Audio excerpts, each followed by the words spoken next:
sedang mandi. Begitu dia masuk bak, dulu nggak jebur-jebur kayak kita, nyemplung dulu mandinya. Loh, kok airnya tumpah? Dia isi lagi, loh. Nah, di situ berat badan dia, di situ keluar istilah berat jenis dan semuanya itu. Archimedes nggak sengaja. Lalu dia otak-atik, lahirlah sebuah ilmu yang kita pelajari sampai hari. Begitu pula Pythagoras ketika menemukan teori yang dipakai oleh semua teknik sipil sampai hari ini. Perhitungan sudut, perhitungan jarak, apa itu sudut ini dengan itu, wah, itu pun nggak sengaja. Dia mikir bagaimana. Thomas Alva Edison lebih gila. Dia cuma kelas 3,5 SD. Dia nggak pernah selesai kelas 4. Tapi Thomas Alva Edison adalah satu-satunya manusia di dunia ini yang tidak ada saingan sampai hari ini, sampai dia mati. Dia mematenkan atas nama pribadi, bukan nama kelompok, nama kelompok nggak dihitung. Atas nama pribadi, Thomas Alva Edison itu mematenkan hampir 1.200 penemuan. Dia nggak sekolah, dia nggak perlu diajar oleh orang lain. Lalu belajar dari mana? Nah, ini rahasia. Inilah yang harus diketahui oleh gereja. Ternyata pengurapan itu fungsinya cuma satu. Bukan buat orang merinding, bukan buat orang geblak, bukan buat orang kejat-kejat. Pengurapan fungsinya cuma satu. Saya lanjutkan. Tetapi sebagaimana apanya? Baca. Apanya? Pengurapannya. Ngapain? Mengajar kamu. Stop dulu. Garis bawah. Jadi pengurapannya itu mengajar, saudara. Kalau kita lihat ayat ini, maka nggak ada orang Kristen yang bodoh. Mengajar gereja tentang berapa hal. Baca, ini penting. Garis bawah, kalimat pendek, tapi ini dahsyat. Berapa hal? Tentang apa saja? Segala sesuatu. Oke, saya berhenti dulu. Saya bisa ngajar hanya dengan satu kalimat tentang segala sesuatu itu. Bisa sampai 2 sesi.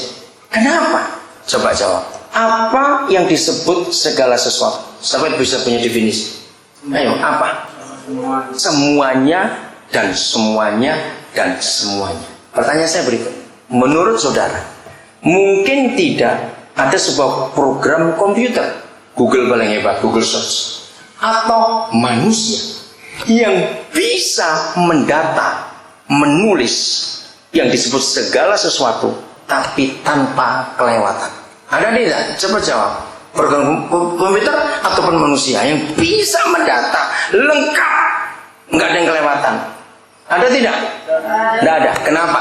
Kalau saudara bisa jawab, harus ada argumentasinya. Kenapa? Kenapa tidak ada? Memiliki keterbatasan, masih agak rohani. Bukan? Ada lagi yang suka lupa. Bukan? Apa? Kenapa tidak bisa? Nggak diasah. Bukan juga. Jawabannya adalah nggak mungkin. Lu betul tidak mungkin. Bayangkan, saudara pernah meneliti nggak? Ini kalau sehelai rambut kita itu ketemu seorang ahli. Satu helai rambut itu diuraikan. Saudara bisa bayangkan berapa banyak halaman untuk menulis detailnya rambut itu. Gigi itu ada berapa macam? Betul? Untuk menguraikan segala sesuatu tentang gigi, saya pernah bayangkan itu perlu berapa ratus halaman. Kuku, ngerti contoh-contoh ini? Untuk menguraikan kuku ada unsur apa saja di dalamnya.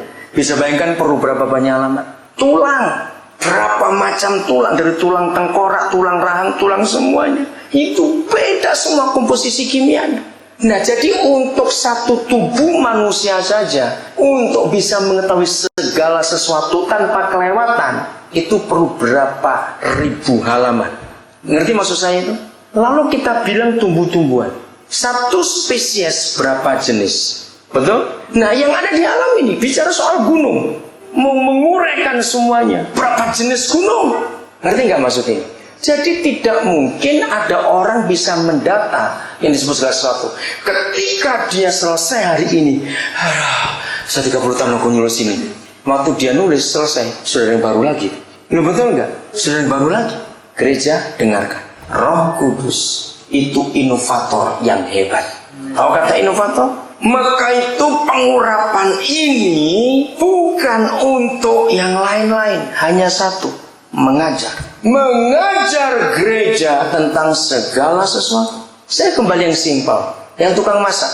Percaya nggak Roh Kudus pengurapan ini pun ngerti bumbu dapur? Jangan ragu-ragu. Betul? Emang kamu stylish? Roh Kudus itu bisa ngerti model juga. Oh, kok nggak ada yang amin? Karena segala sesuatu, dia ngerti mekanik, dia ngerti biologi, dia ngerti aerodinamika, dia ngerti segala sesuatu. Berarti kalau kita lihat ayat ini dan dipakai oleh semua gereja, ada nggak orang Kristen goblok? Tidak ada. Asal mau diajar oleh pengurapan itu. Maka itu gereja, kalau saja setiap hari kita diajar oleh Roh Kudus dengan pengurapan ini, sebulan sudah berapa hal baru yang kita terima dari Dia. Ini yang kita harus kenali betul-betul. Saya lanjutkan dulu. Ya. Dan pengajarannya itu bagaimana? Benar, tidak dusta. Dan sebagaimana pengurapan itu kapan? Dahulu telah mengapakan kita? Mengajar kamu. Perhatikan kata kerja ini. Dahulu telah. Itu artinya sekarang bagaimana? Masih.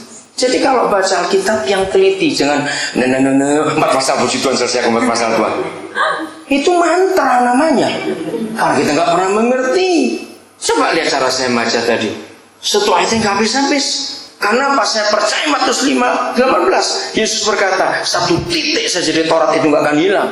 Maka itu kalau saya baca Alkitab, saya teliti tanda bacanya pun saya hargai. Karena itu firman. Jangan dilewati. Kata penghubung, kata kerja, kata benda, kata perintah, perhatikan semuanya. Itu belajar. Ini yang gereja nggak pernah punya kerinduan besar. Karena gerejanya senang dengar khotbah. Hari ini berubah jadi murid. Kalau murid itu suka belajar. Kalau belajar hal-hal yang baru, ya sudah, lakukan itu.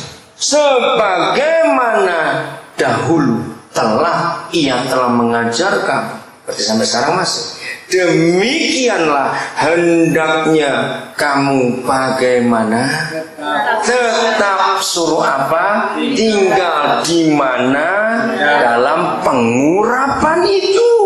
Jadi maaf ya jangan tersinggung, saya memang ngomongnya kasar. Jadi sambil berak pun sekian menit itu jangan cuma sambil ngupil. Maaf, nggak ngerti ngupil tanya yang orang Jawa.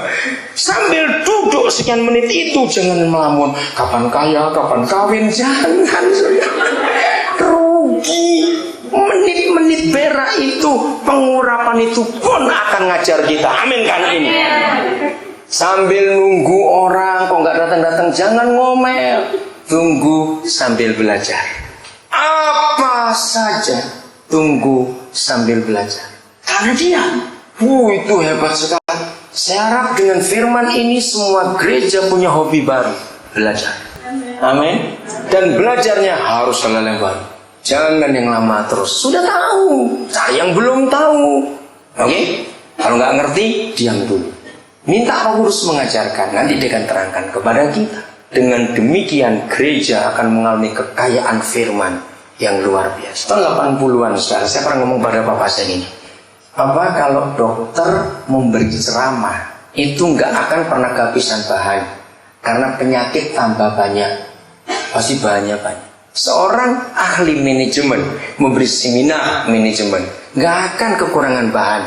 Karena penemuan baru banyak. Arsitek memberi ceramah, model-model rumah baru ada. Saya bilang, tapi kalau kami hamba-hamba Tuhan ini, kan bahan kami nggak pernah tambah, cuma 66 kitab ini. Ditambahi dihukum, dikurangi pun dihukum. Saya bilang kan bisa habis. Pernah nggak kadang-kadang hamba Tuhan mikir seperti itu? Saya pernah mikir, lu betul nggak ada tambahnya lu sudah di sini. Tapi ketika Papa tunjukkan, nggak akan pernah habis. 26 Agustus yang lalu bersama istri kami mensyukuri, istri saya di Nabire nggak ikut kasih mas sehari-hari begini. Kami mensyukuri saya 36 tahun jadi hamba Tuhan. Jadi saya sudah khotbah 36 tahun. Karena saya khotbah pertama 26 Agustus tahun 72. Bayangkan 36 tahun nggak habis-habis. Bahannya cuma ini. Betul Pak Billy, Pak sahabat dari pemerintah luar biasa bukan? Firman ini dahsyat. Nah itu perlu pengurapan untuk membongkar yang masih tersembunyi, yang kita belum tahu. Mengerti sekarang? Pengurapan itu untuk apa? Untuk mengajar. Ayo kita terus makin maju, makin maju.